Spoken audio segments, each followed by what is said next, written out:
Hello દોસ્તો, આજે આપણે બનાવશું ભજીયા. જો કે ગરમી વધારે છે પણ તોય આજે આપણે ભજીયા ખાવાનું મૂડ થયું છે તો ભજીયા બનાવશું. આપણે ચાર અલગ અલગ ટાઈપના ભજીયા બનાવવાના છે. એક તો સુકલ મેથીના, એક ડુંગળીના, એક ટમેટાના અને એક ચીઝના ભજીયા. હા, આપણે ચીઝના ભજીયા બનાવશું. તો છેક સુધી વિડીયો જોજો, હું તમને આખી પ્રોસેસ બતાવીશ.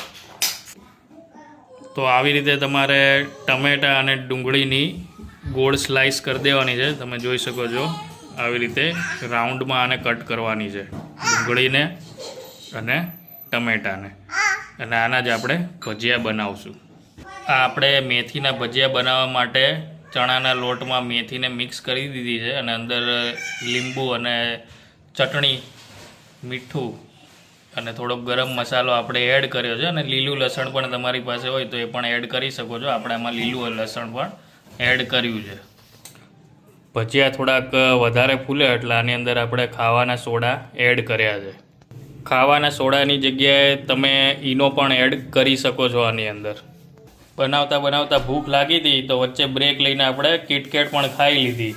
તો જ્યારે બ્રેકનો ટાઈમ હોય તો કિટકેટ ખાવી મજા આવશે. કિટકેટ ખાવાની આપણે તેલ મૂકી દીધું છે ગરમ થતાં. હવે જેવું તેલ આવી જશે આપણું એટલે આપણે ભજીયા પાડવાનું સ્ટાર્ટ કરશું. ચલો તો આપણે મેથીના ભજીયા ચાલુ કરીએ પાડવાના. જો મસ્ત મજાના મેથીના ભજીયા તેલમાં જઈ રહ્યા છે.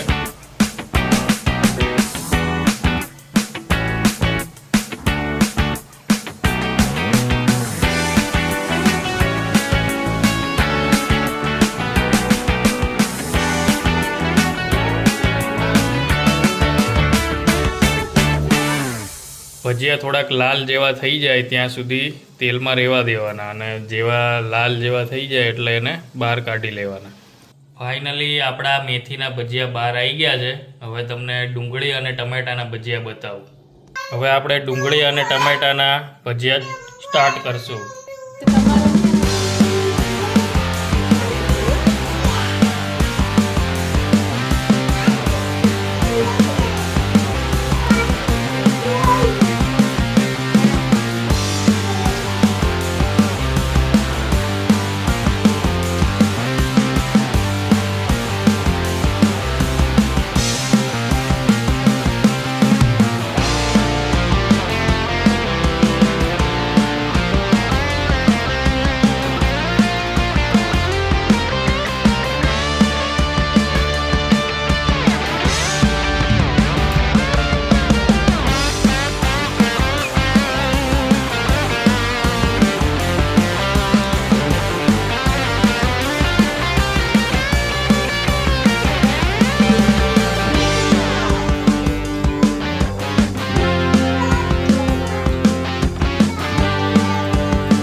હવે આપણે લાસ્ટમાં બનાવશું ચીઝના ભજીયા. તો આપણે ચીઝના ક્યુબ લઈ લીધા છે, એને નાના નાના પીસમાં આપણે ચોરસમાં કટ કરશું. આ ટાઈપના ક્યુબના ચોરસ ટુકડા કરી દેવાના છે અને ડાયરેક્ટલી આપણે ચણાના લોટમાં એને ડૂબાડીને પછી સીધા એના ભજીયા બનાવશું.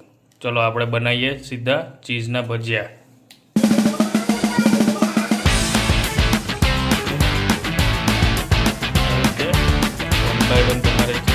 અંદર એડ કરતા જવાના છે ચણાના લોટમાં ડીપ કરીને.